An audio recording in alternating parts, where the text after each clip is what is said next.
there, it's your Chief Visionary, Natasha Davis, here with Impact Branding, and I am coming to you today with step 5 of this particular 5 Simple Steps series where we are focused on supply chain management. I am uncomplicating it and showing you how to understand and to apply it with absolute simplicity, right? This particular step, I am going to show you how you use supply chain management to improve customer service by closing the lead time gap and or what we call throughput. Okay, so this is about making supply chain management work for you, for your business, and for your customer. And I want to enlighten you on the basics of throughput again, or what they call lead time gaps.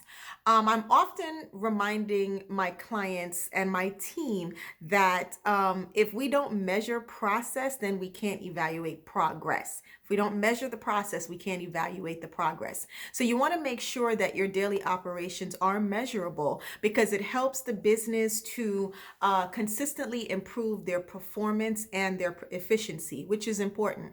And here's one of the things I will share with you. Customer service is one of those measurements that should not be overlooked or undervalued. It's really important.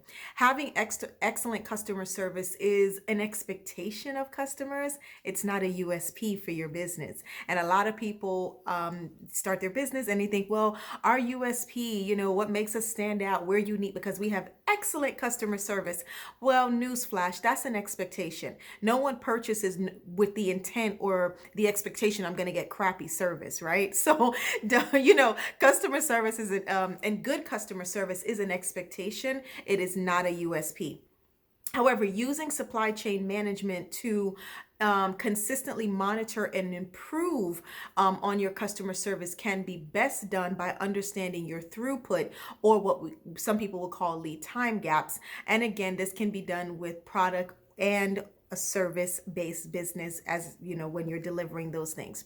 All right, so remember, customers make an order and the company has to fulfill that order so they can generate revenue, right? That's the skinny of it. That's the quick down and dirty of it, right?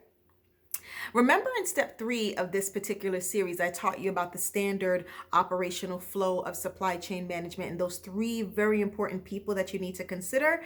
This is where it all comes together. So if you missed step 3, go back and check it out so all of this can make perfect sense.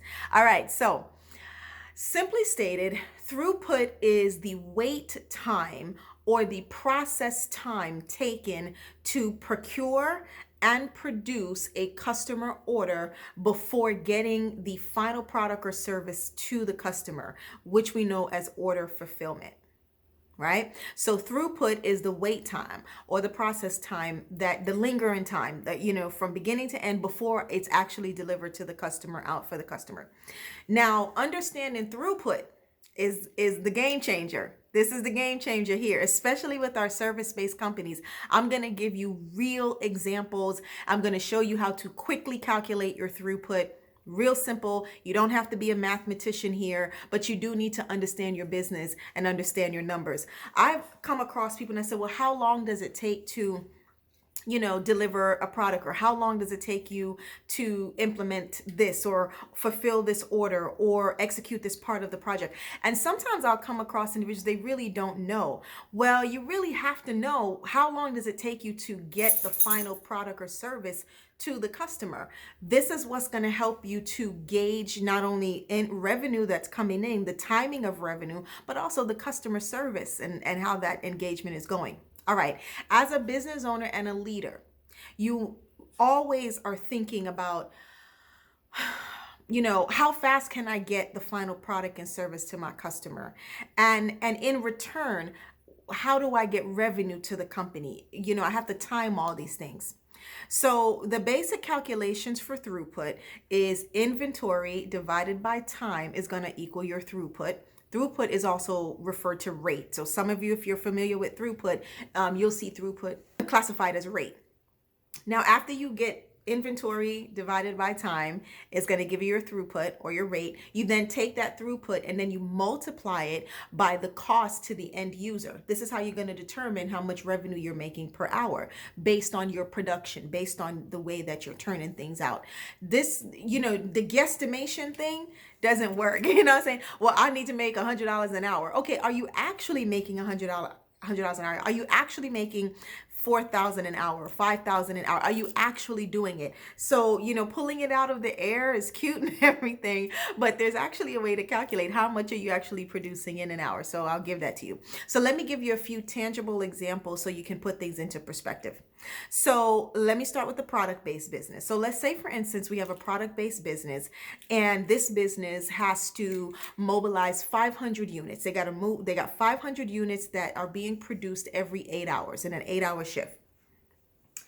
The production process is generating 63 units per hour. Why? I just told you, inventory, 500 units divided by the time, which is the 8 hours.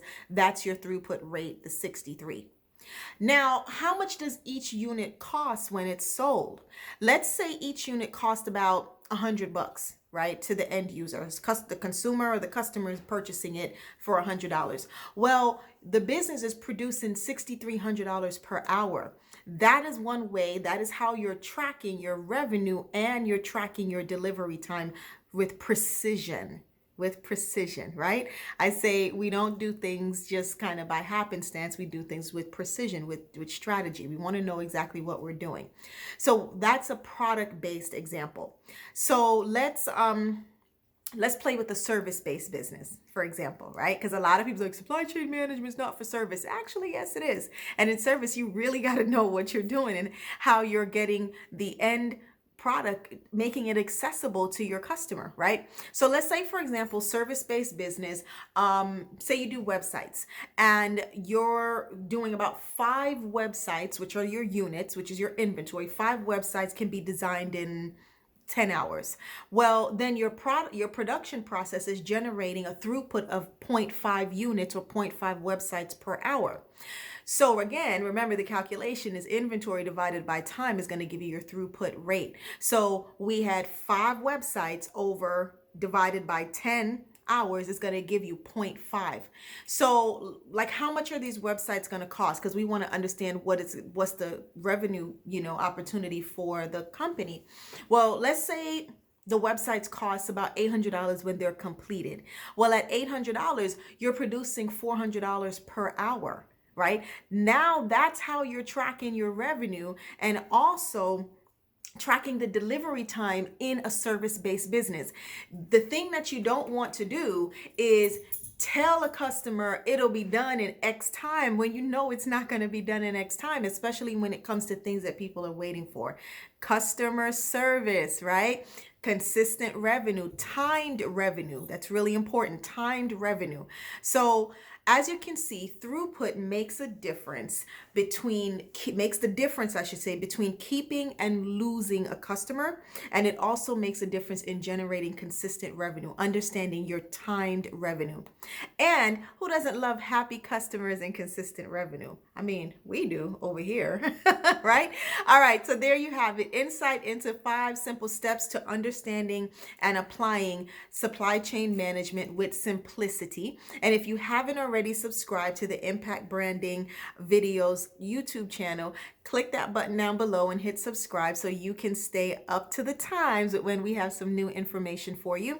And tell other people, come join us, come hang out over here and see what we are sharing with you, because hashtag learning is earning and knowledge is absolute power. Right? All right. I'm your chief visionary, Natasha Davis, with Impact Branding. And remember, at Impact Branding, we make sure that no good brand is left behind. Thank you for joining this 5 Simple Steps series.